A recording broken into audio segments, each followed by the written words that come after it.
performed one of his greatest miracles, the feeding of 5,000 men plus women and children, when he used a uniquely strong and harsh word to his disciples.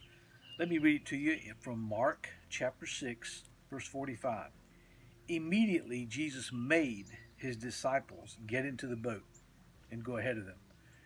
The word made there is anagadzo, which is a very forceful word. It means to force someone to do something under threat of penalty or under threat of punishment. Jesus, right after his disciples had passed out the loaves and the fishes with him, he basically yelled at him and said, "Get in the boat and go." It was the strongest Greek word that means to drive by force under threat. What was going on here? Well, it says when evening came, the boat was in the middle of the lake, and he was alone on land. He saw the disciples straining at the oars because of the wind was against them. Now get this. It's evening, the sun's going down. He sees them out there in the midst of a storm, and the Greek word there is a very violent, strong tempest wind. It's a very violent storm.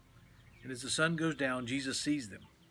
Next verse says, about the fourth watch of the night. Now let me just point out this is 7 hours later. He allowed them to struggle, straining at those oars for all night long. One translation says, and just before morning, which is correct. Is the fourth watch of the night, he went out to them walking on the lake. He was about to pass them by, but when they saw him walking on the lake, they thought it was a ghost. They cried out because they all saw him and were terrified. Now, let's pause right there, the reading in Mark, and pick it up in Matthew chapter 14, because it tells us something in Matthew that Mark doesn't. And this is where Peter actually walks on water. Then Peter got down out of the boat. Let's pick it up with verse 28. Lord, if it's you, Peter replied, tell me to come to you on the water. Come, he said. Then Peter got down out of the boat, walked on the water, and came toward Jesus. But when he saw the wind, he was afraid, and he began to sink and cried out, Lord, save me. Immediately Jesus reached out his hand and caught him. You of little faith, why did you doubt? Now we'll pick it back up in Mark. Immediately he spoke to them and said, take courage, it is I, don't be afraid. And then he climbed into the boat with them, and the wind died down. They were completely amazed, for they had not understood about the loaves. Their hearts had been hardened. That word hardened is poroo, which is very interesting in the Greek. It means to become hard or dull. One part of the definition was to render stupid. They did not understand about the loaves. It had hardened their hearts. Now we see why Jesus was so stern when he said, get in the boat. He had performed the miracle, but it happened in their hands. He was Messiah, but as his chosen 12 were passing out these loaves to the people, I believe they began to be proud, and their hearts began to be hard.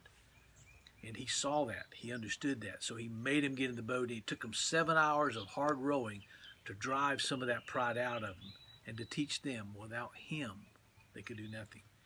There's several principles in this passage, but I'd like to list a couple that really speak to me. Number one is, if you focus on yourself, you'll become dull with a hardened heart, and you will be rendered stupid.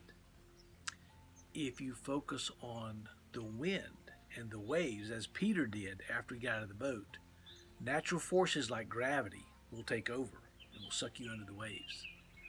But if we focus on Jesus and give him the credit and realize that without him we can do nothing, but with him, if we're focusing on him in the midst of our storms, I believe that supernatural forces will be present in our lives, and we too will walk on water. So let me recap. If we focus on ourselves, we become hard-hearted. If we focus on the storms, we sink. If we focus on Jesus, miraculous supernatural forces are available to us.